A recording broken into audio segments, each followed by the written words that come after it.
काल सामने खड़ा हो तो उसे जाने को नमस्कार किया जाता, उसका आलिंगन नहीं किया जाता। ये मदिरा काल है आर्य, इसे ग्रहण ना करें। कृतवर्मा, एक बात तो माननी ही पड़ेगी, मेरे पिता श्री वासुदेव महान है। जो उनकी संगति में आता है वो भाषण देना तो सीख ही जाता है। लक्ष्मणा, यहाँ पर स्त्रियों का आना वर्जित है,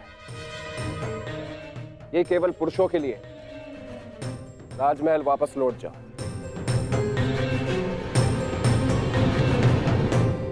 इन पुरुषों में मेरे अर्धांग भी है आर्य, जो स्वयं ही काल के गाल में जाने के लिए प्रस्तुत हो रहे, परंतु मैं ऐसा नहीं होने दे सकती।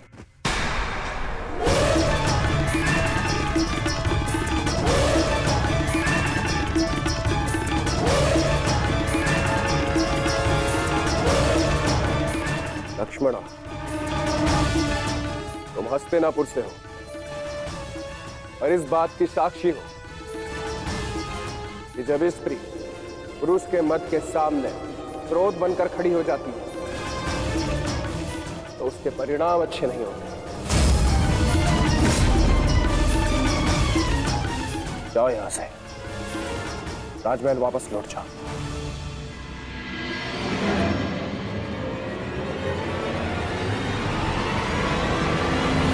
मैंने कहा राजमहल वापस जाओ।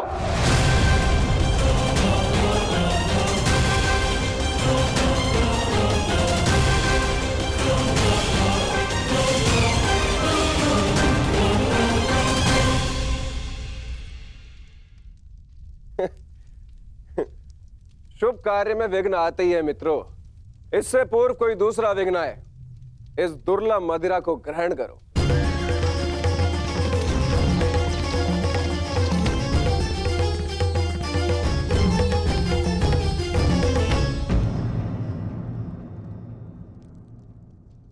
लक्ष्मणा, तुम अपने अश्रु मुझसे नहीं छुपा सकती हो। क्या हुआ पुत्री, क्या सामने तुमसे कुछ कहा? यदि वो कुछ कह देते तो मैं सह लेती ज्येष्ठ पिताजी, तो वो जो करने जा रहे वर्षों पूर्व साधु ने जो श्राप दिया था पूर्ण होने जा रहा है पिताजी। यादवों का विनाश रोकिए।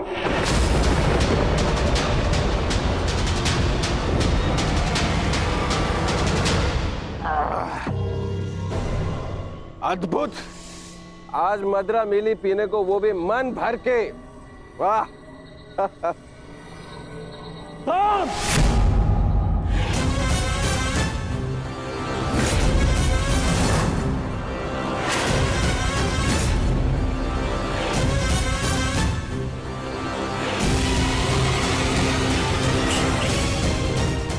मैंने मद्यपान निषेध किया था। द्वारका के अंदर मदिरा लाने का साहस कैसे किया तुमने साम? तुम युवराज हो, द्वारका के अगले राजा, तुम्हें ये सब शोभा नहीं देता है। और तुम सब साम के मित्र हो ना, तुम्हारा कर्तव्य है, यदि युवराज के पद अनुचित मार्ग पर जाए तो उन्हें अनुचित मार्ग पर जाने से रोके, उचित मार्ग दिखाए। और तुम लोग स्वयं उसे अनुचित मार्ग पर जाने दे रहे हो, कैसे? ताऊश्री, जो कहना है मुझसे कहिए। इनसे क्या बात कर रहे हैं जो आपकी आंखों में आंखें नहीं मिला सकते? इनसे प्रश्न करके क्या लाभ? लज्जा नहीं आती तुम्हें साम? बड़ों की आज्ञा तुमने सदा ही टाली है, अब राज आज्ञा का भी उल्लंघन करने लगे। क्या ताऊश्री, हर बात पे रोक टोक। क्या किया आपने अपने समस्त जीवन में? हाँ? दूध पिया और माखन खाया। ताऊश्री, अरे ताऊश्री, मदिरा तो चक्कर देखिए, जीवन का वास्तविक आनंद तो इसमें है। आप मदिरा पिएंगे तो आपको भान हो जाएगा कि अपने अनुज के दाव बनने के अतिरिक्त भी इस जीवन में और बहुत कुछ है। बड़े होकर जन्म लिया आपने, मदिरा पीजिए। अपने बड़े होने के पद का और उसकी शक्ति का भी भान हो जाएगा आपको। लीजिए। साम,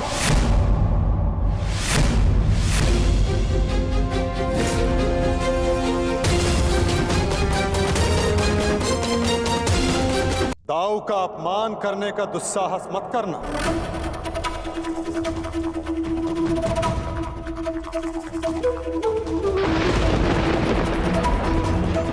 परिहास और उपहास में अंतर होता है साम। परिहास संग में उपस्थित सबको आनंद देता है और उपहास किसी एक को पीड़ा देता है। और तुम्हारा उपहास इस समय जिनको पीड़ा दे रहा है वो मेरे ज्येष्ठ भ्राता है, मेरे दाऊ है साम।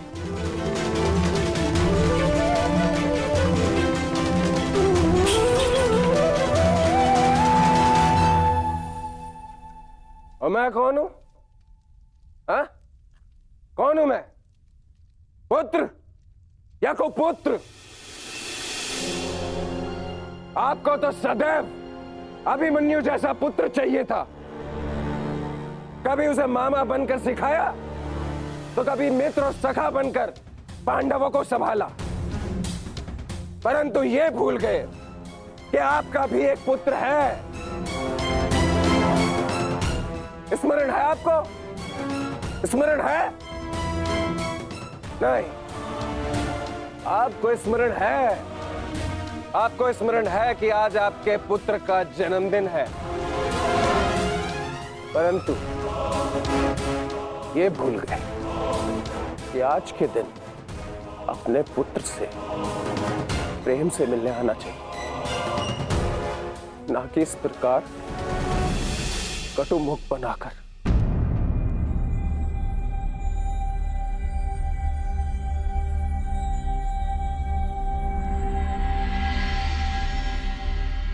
ये उत्सव संपन्न हुआ। आप सब जाओ यहां से। कोई नहीं जाएगा। ये उत्सव मैंने रखा है और ये कब संपन्न होगा इसे मैं निर्धारित करूंगा।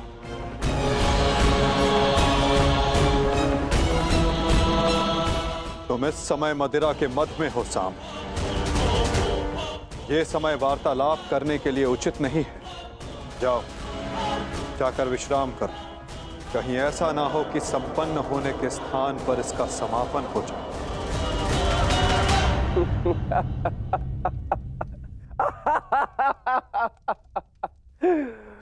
मत में तो अंधे आप भी है वासुदेव।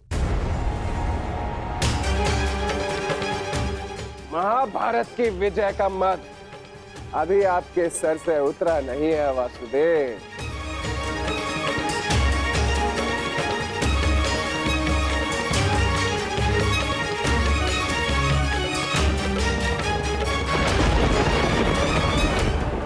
उचित कहा सामने वासुदेव।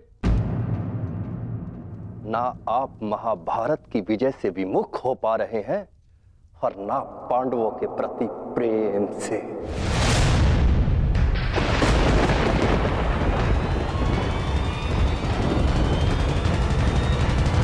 कि अपने ही यादव कुल का ध्वंस कर बैठे।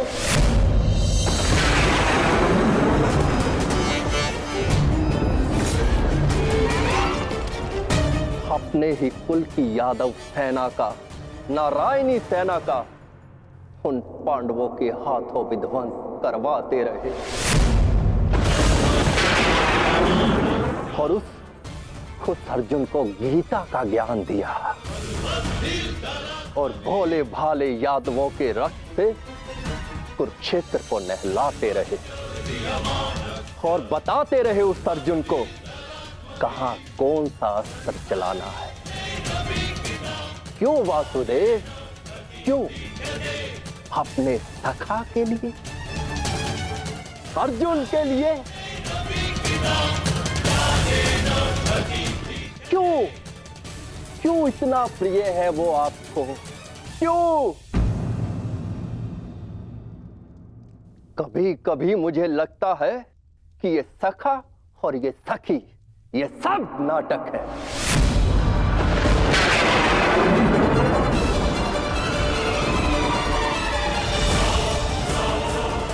प्रतीत होता है जैसे पंचाली के छठे पति आप स्वयं हैं।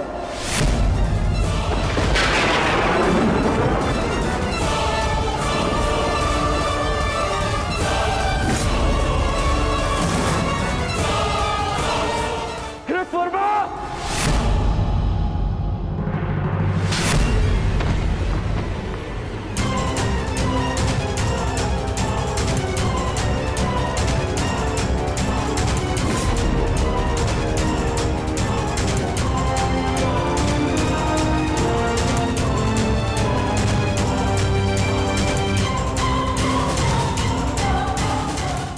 ध्यान रहे, महाभारत इसलिए हुई थी कि एक निर्दोष स्त्री पर लांछन लगाया गया था। यदि कान्हा के चरित्र के विषय में किसी ने भी अपशब्द कहा तो इसी क्षण और एक महाभारत का आह्वान कर बैठूंगा मैं।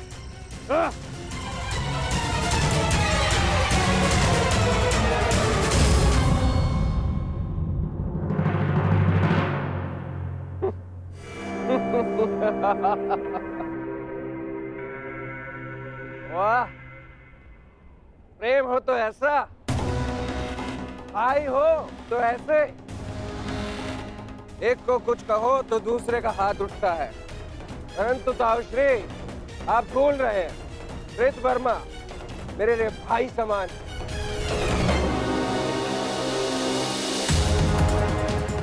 एक तो आप मेरे जन्मदिन पर बिना आमंत्रण के यहाँ पहुंचे, और दूसरा मेरे मित्र पर आपने हाथ उठाया। इस दुस्साहस का दंड आपको अवश्य मिलेगा। सावधान साम!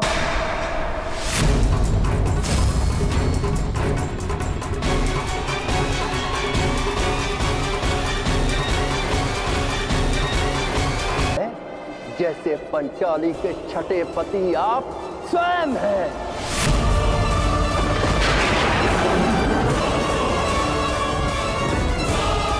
कृतवर्मा!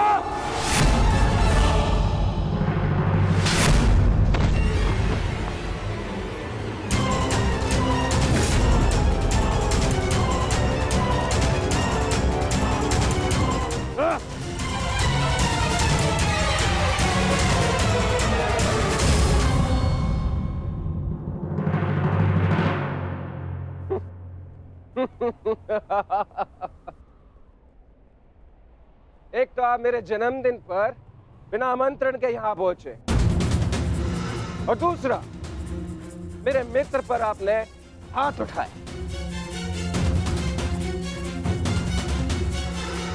इस दुस्साहस का दंड आपको अवश्य मिलेगा। सावधान साम!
आज से ठीक 1 सप्ताह के पश्चात तुम्हारे पेट से मूसल ही उत्पन्न होगा, जो तुम्हारे वंश के विनाश का कारण बनेगा।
तुम्हें श्राप देती हूँ कि जिस प्रकार तुमने मेरे कुल का अंत किया है, उसी प्रकार तुम्हारे कुल का अंत भी होगा। तुम्हारा कुल भी ऐसे ही आपस में लड़कर नष्ट हो जाएगा।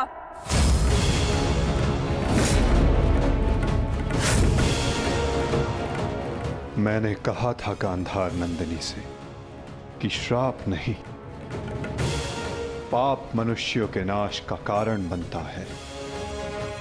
आज यादवों के पाप उनके नाश का कारण बनेंगे।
ये हमसे क्या हो गया कान्हा? हमने अपने ही कुल का नाश कर दिया। नहीं दाऊ, मनुष्य का विनाश उसके पाप कर्मों से होता है। यही नियति है और यादवों ने अपनी नियति स्वयं चुनी।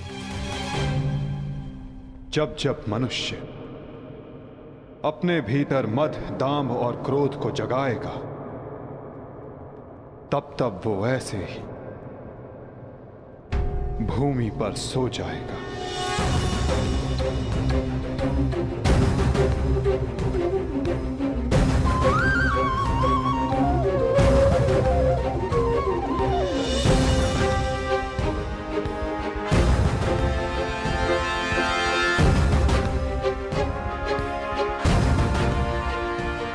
ये विनाश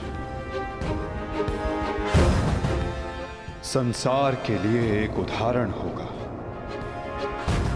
कि मद से उपजित क्रोध सदैव अपना और अपनों का सर्वनाश करता है। दाऊ, माता गांधारी का श्राप और यादवों के पाप ने दोनों ने मिलकर सब समाप्त कर दिया। दाऊ,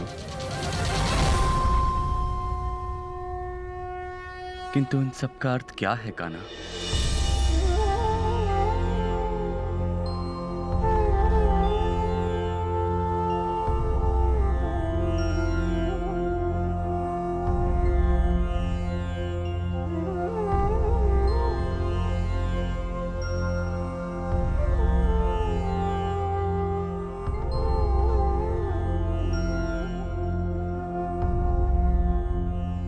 इसका अर्थ यह है दाऊ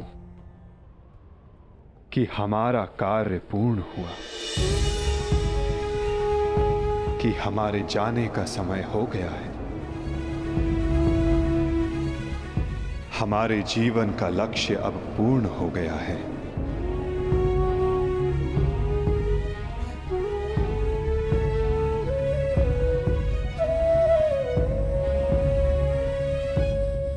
जब अंत आ रहा है तो प्रारंभ से हो। प्रारंभ से ही मैं श्री हरि का सेवक रहा हूं, तो अंत भी उनके चरणों में ही हो।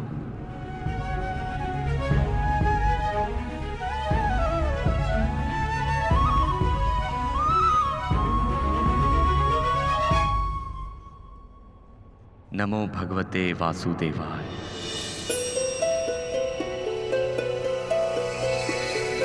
है तो प्रारंभ से हो। प्रारंभ से ही मैं श्री हरि का सेवक रहा हूं,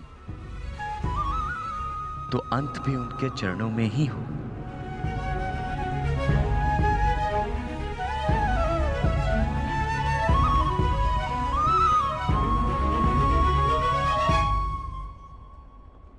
नमो भगवते वासुदेवाय।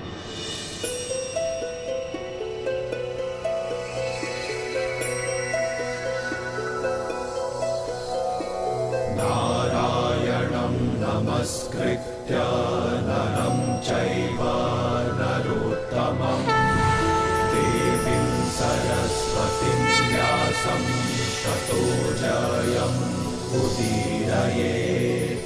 नारायणं नमस्कृत्य नरं चैव नरोत्तमं देवीं सरस्वतीं व्यासं ततो जयम् नमस्कृत्य नरं चैव नरोत्तमं देवीं सरस्वतीं व्यासं ततो जयम् उदीरयेत्।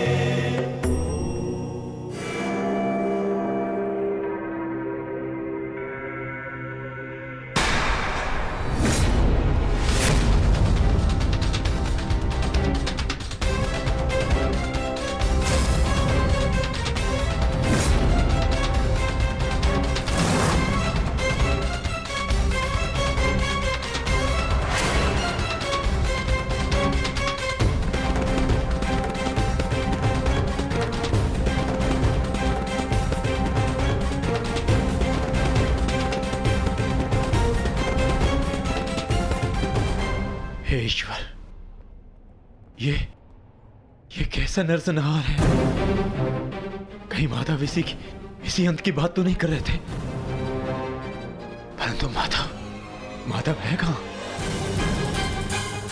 माधव कहां हैं आप?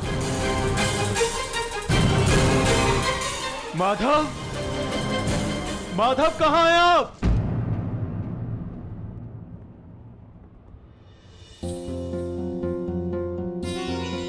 ये तो माधव के चरण चिन्ह है।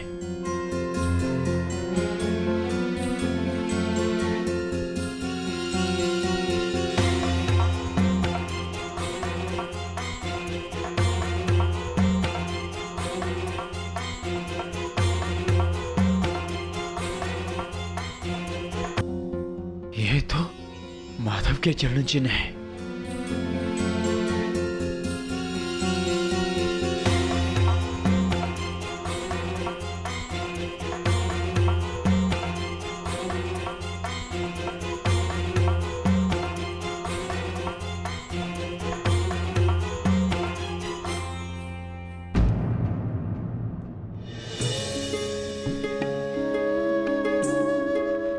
माधव,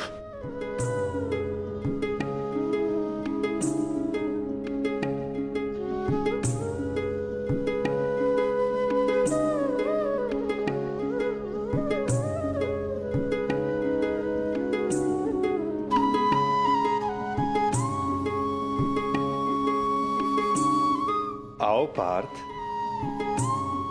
तुम्हारी ही प्रतीक्षा थी।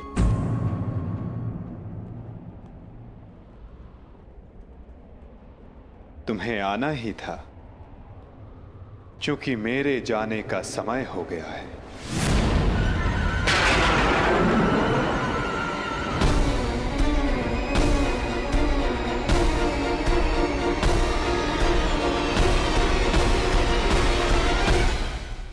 ये सब क्या हो गया माधव? ये विनाश कैसा?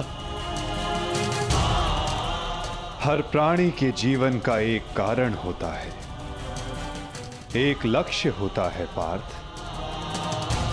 और उस लक्ष्य के पूर्ण हो जाने के पश्चात उसका सृष्टि में रहना संतुलन बिगाड़ता है। कुरुक्षेत्र के युद्ध में जो शक्ति शेष रह गई थी, वो संतुलन बिगाड़ रही थी पार्थ। जब शक्ति के साथ उत्तरदायित्व का भान ना हो तो मनुष्य पापी बन जाता है,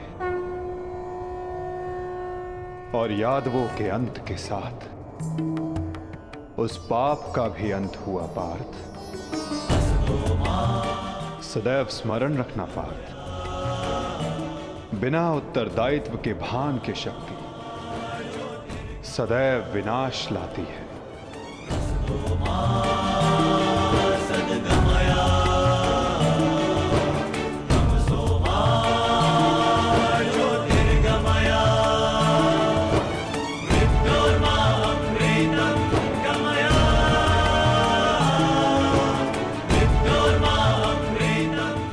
मेरे लिए क्या आदेश है माधव?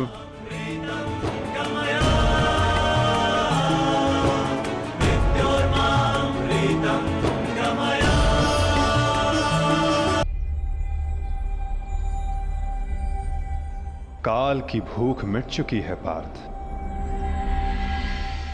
परंतु सागर अब भी प्यासा है।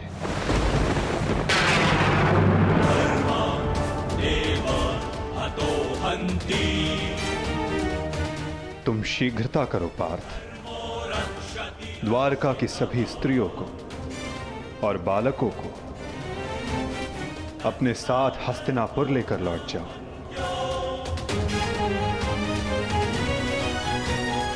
ताकि वो हस्तिनापुर के परिवर्तन का भाग बनकर धर्म के मार्ग पर चल सके, नवीन युग का आलिंगन कर सके। परंतु माधव, आप? आज मैं तुम्हारा सारथी नहीं हूं पार्थ। आज मैं तुम्हारे किसी भी प्रश्न का उत्तर नहीं दे सकता। आज मैं तुम्हारा सखा हूं, एक ज्येष्ठ भ्राता के समान हूं पार्थ, और जैसा मैंने कहा है वैसा करो पार्थ।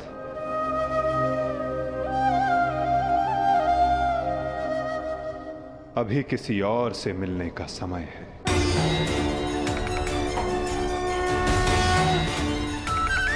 जैसी आपकी आज्ञा। गोविंदा हरे मुरारी, हे नाथ नारायण वासुदेवा।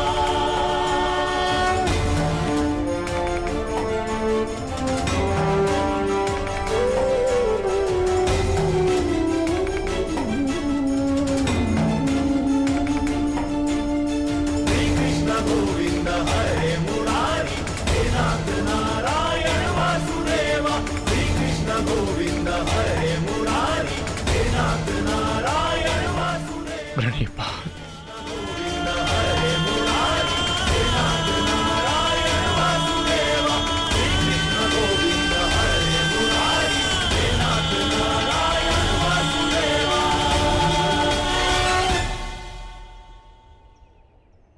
कौरव वंश के वट वृक्ष महामहिम भीष्म, जिन्हें इच्छा मृत्यु का वरदान था, क्या वासुदेव ने उन्हें अपने छल से धराशाही नहीं करवाया है?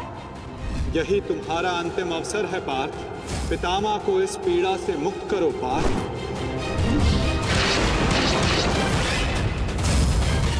वासुदेव ने द्रोण पुत्र अश्वत्थामा की मृत्यु का छल रचकर आचार्य द्रोण का वध नहीं करवाया है? क्या मेरे पुत्र दुर्योधन की रक्षा कर रहे उसके मित्र कर्ण को छल से नहीं मरवाया है वासुदेव ने? अंगराज को युद्ध का आवाहन दो पार्थ। यदि अंगराज के हाथों में विजय धनुष आ गया तो तुम कुछ नहीं कर पाओगे पार्थ। बाण संधान करो पार्थ। पुत्र दुर्योधन पर युद्ध के नियमों के विरुद्ध जाकर प्रहार किया गया, क्या वो वासुदेव का छल नहीं था?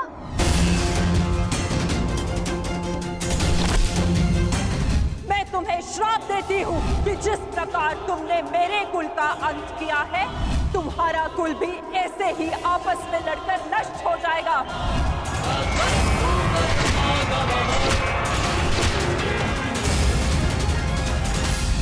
एक बहुत ही बुद्धिमान ज्ञानी पुरुष ने मुझसे कहा था कि मनुष्य अपने प्रत्येक चयन का परिणाम स्वयं भुगतता है।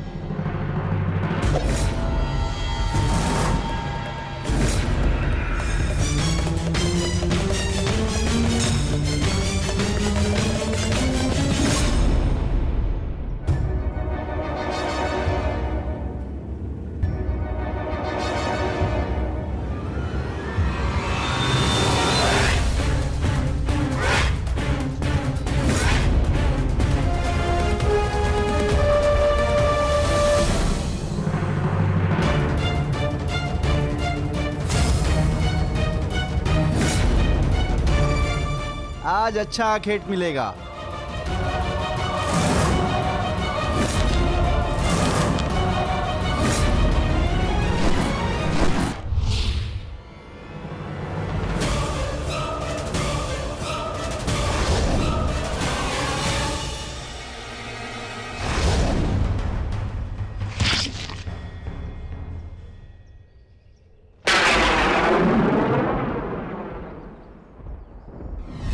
ये बाण मेरा चरण भेद नहीं पाया, परंतु अब से मेरे शरीर का ये भाग सबसे दुर्बल होगा और अब कोई भी बाण मेरे इस स्मरण स्थल को भेद पाएगा और यही मेरे इस देह को त्यागने का कारण बनेगा। आपका स्वागत है कालदेव। माता गांधारी का श्राप अब पूर्ण हुआ।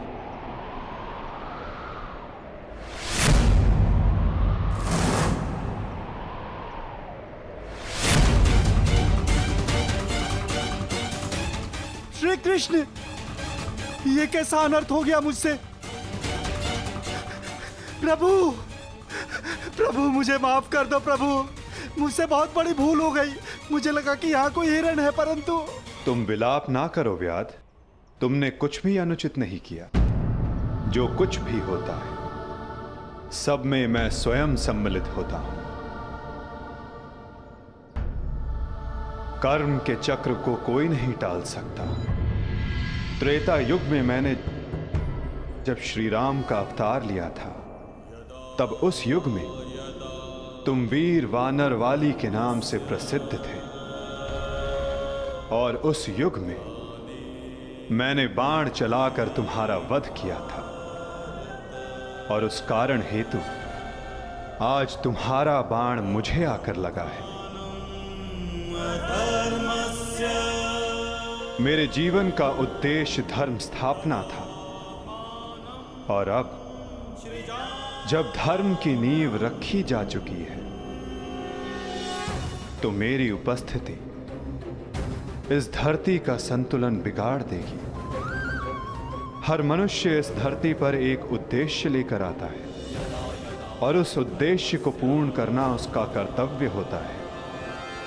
मैंने अपने जीवन का उद्देश्य पूर्ण किया और आज तुमने अपना कर्तव्य पूर्ण किया व्याध, किंतु जब जब धरा पर अधर्म और अन्याय बढ़ेगा, मैं तब तब लौटकर पुनः आऊंगा। मैं जा रहा हूं, किंतु मेरी सीख गीता का ज्ञान बनकर समस्त संसार में शेष रहेगी। वो बालकों की चंचलता में होगी, इस संसार के कण कण में होगी। रूप बदलेगा, किंतु मैं सदैव रहूंगा। शरीर का अंत होता है, किंतु जो अमर रहता है वो है सीख।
काकाश्री, हम पिताश्री वासुदेव को छोड़कर नहीं जा सकते। ये उनका ही आदेश है लक्ष्मणा। द्वारका का अंत होने को है। उनका आदेश था कि मैं तुम सभी को यहां से हस्तिनापुर ले जाऊं। मैं उनके आदेश का पालन कर रहा हूं और तुम्हारा भी यही कर्तव्य है।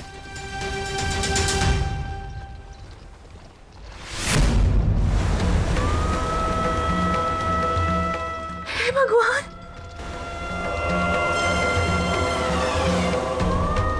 हमारा द्वारका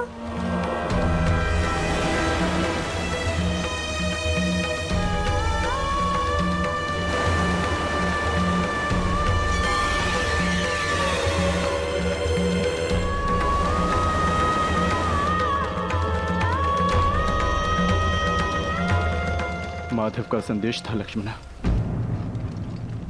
कि लक्ष्य पूर्ण हो जाने के पश्चात समापन आवश्यक है, अन्यथा संतुलन बिगड़ता है।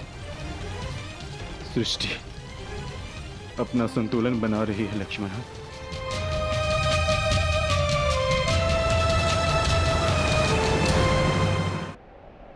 आर्य! आर्य युधिष्ठिर!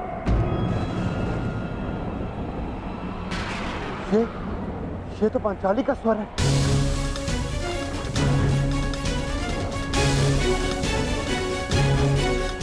आर्य! आर्य! आर्य! माधव! क्या हुआ पांचाली? माधव किसी संकट में है आर्य। द्वारका पर कोई संकट आया, वो माधव किसी समस्या में। हम हाथ पर हाथ धरे नहीं बैठ सकते। शांत शांत शांत शांत पांचाली, शांत। तनिक सोचो, जो हर समस्या का हल है, जो हर संकट का मोचन है, उन माधव को कुछ नहीं होगा। और फिर अर्जुन द्वारका गया है ना? परंतु आर्य। धैर्य रखो पांचाली, माधव को कुछ नहीं होगा। मुझे उन पर पूरा विश्वास है और अपने अनुज अर्जुन पर भी।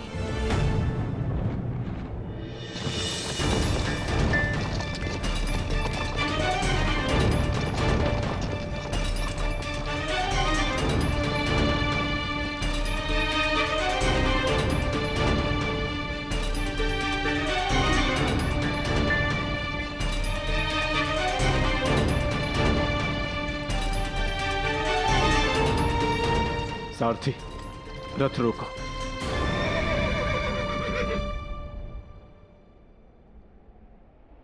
ये स्थान सुरक्षित लग रहा है। क्या हुआ काकाश्री? आपने रथ क्यों रुकवा दिया? यात्रा थकान को जन्म देती है लक्ष्मणा। कुछ प्रहर विश्राम कर लेना चाहिए। चलो।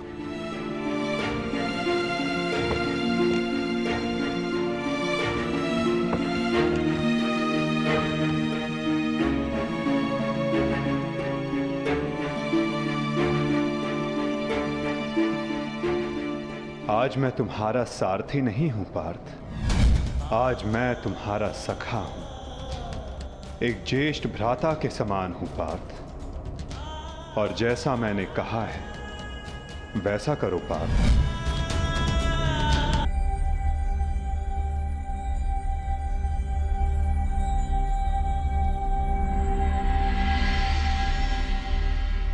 ये सब क्या हो रहा है काकाश्री?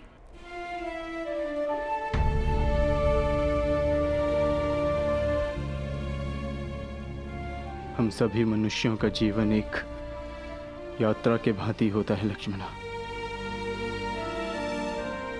जिसे हमें पूर्ण करना होता है। जहां से एक मनुष्य की यात्रा समाप्त होती है, वहीं से एक दूसरी यात्रा का आरंभ होता है। और यही जीवन है। परंतु हमारी यात्रा अभी शेष है लक्ष्मणा। तुम थक गई होंगी, जाओ विश्राम कर लो। जैसी आपकी आज्ञा हो।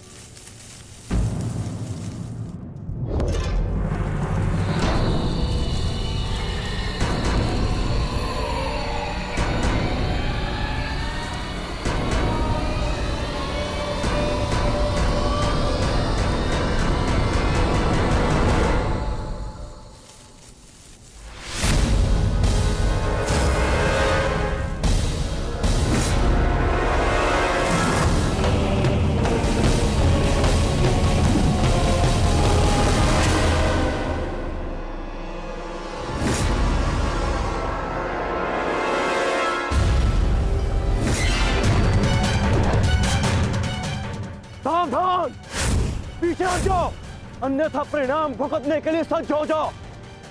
उत्तर दो इसे।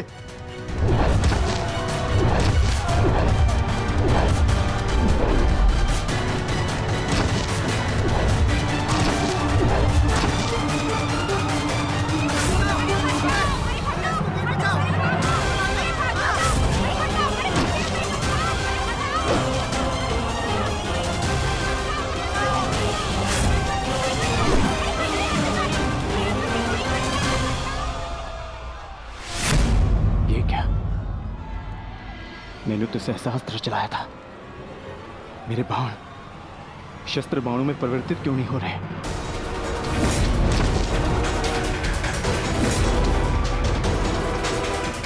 मेरा लक्ष्य कैसे चूक सकता है?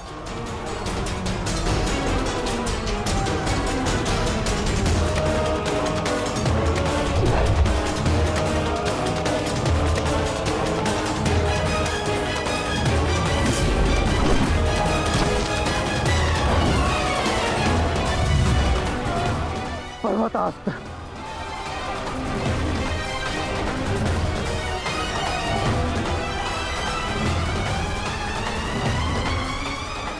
ये सब क्या हो रहा है? बाण प्रकट क्यों नहीं हो रहे? कैसे करूंगा मैं सबकी रक्षा?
सावधान, पीछे हट जाओ, अन्यथा परिणाम भुगतने के लिए सज्ज हो जाओ।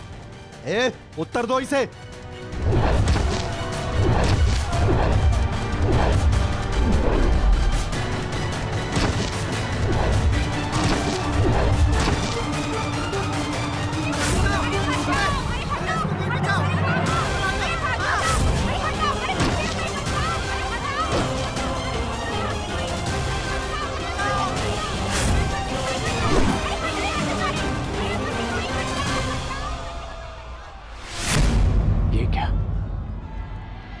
मैंने तो सहस्त्र चलाया था, मेरे बाण शस्त्र बाणों में परिवर्तित क्यों नहीं हो रहे?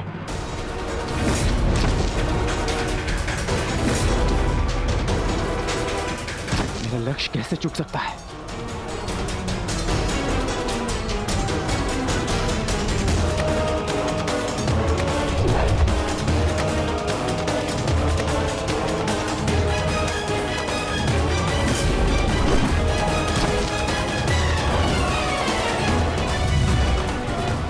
पर्वतास्त्र।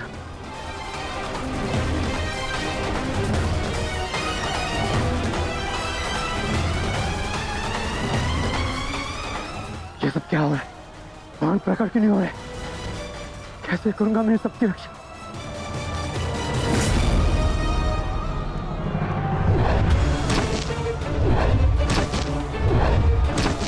तुम शीघ्रता करो पार्थ, द्वारका की सभी स्त्रियों को अपने साथ हस्तिनापुर लेकर लौट जाओ।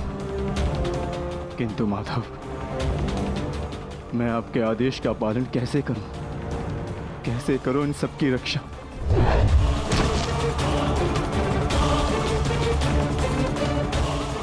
लक्ष्मण,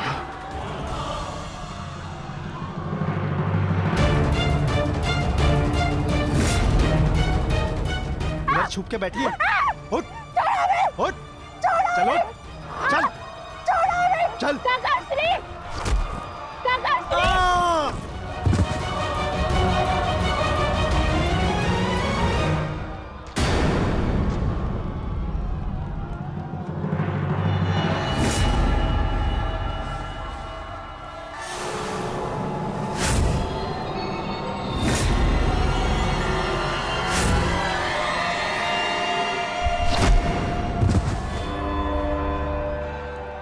वो दिन समाप्त हुए अर्जुन, जब सारा संसार तुम्हारे गांडीव से कांपता था। अब नवयुग आरंभ हो चुका है।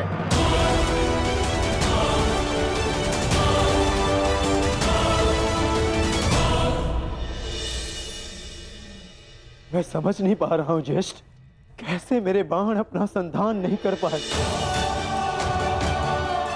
कैसे मेरे गांडीव की प्रतिज्ञा टूटी। मेरे रहते हुए मेरी सुरक्षा में आई कितनी स्त्रियों को वो कितने धन को लूट कर ले गया। मैं कुछ नहीं कर सका। मैं माधव के आदेश का पालन नहीं कर पाया। जैसे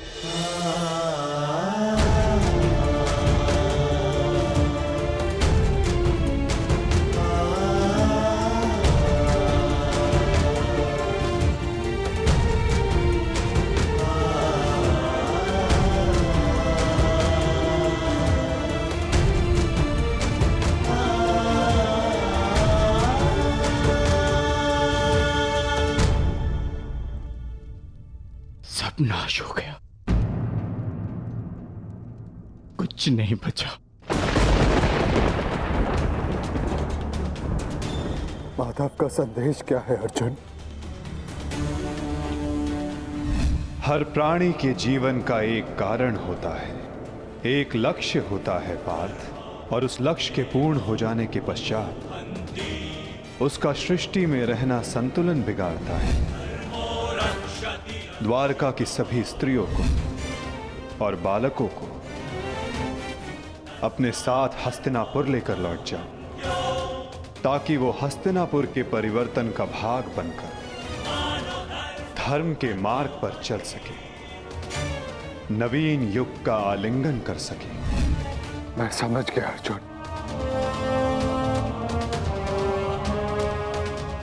मैं समझ गया।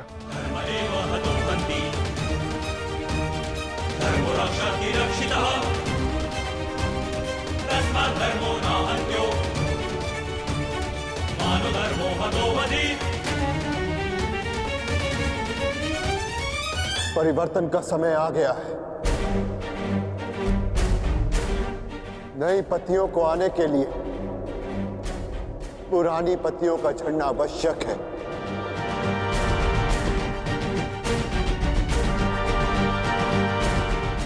आपका मंतव्य क्या है आर्य? शीघ्र ही सबको सब कुछ समझ आ जाएगा।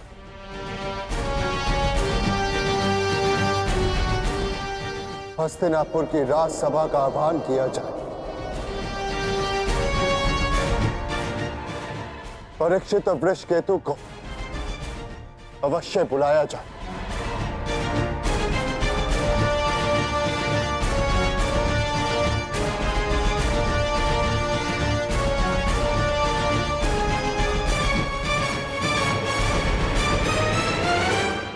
आज ये सभा यहां इसलिए बुलाई गई है, जो योग्य है उसे उसका अधिकार प्राप्त हो। हम सब यहां अपनी नई पीढ़ी का स्वागत करने के लिए एकत्रित हुए हैं। वृषकेतु,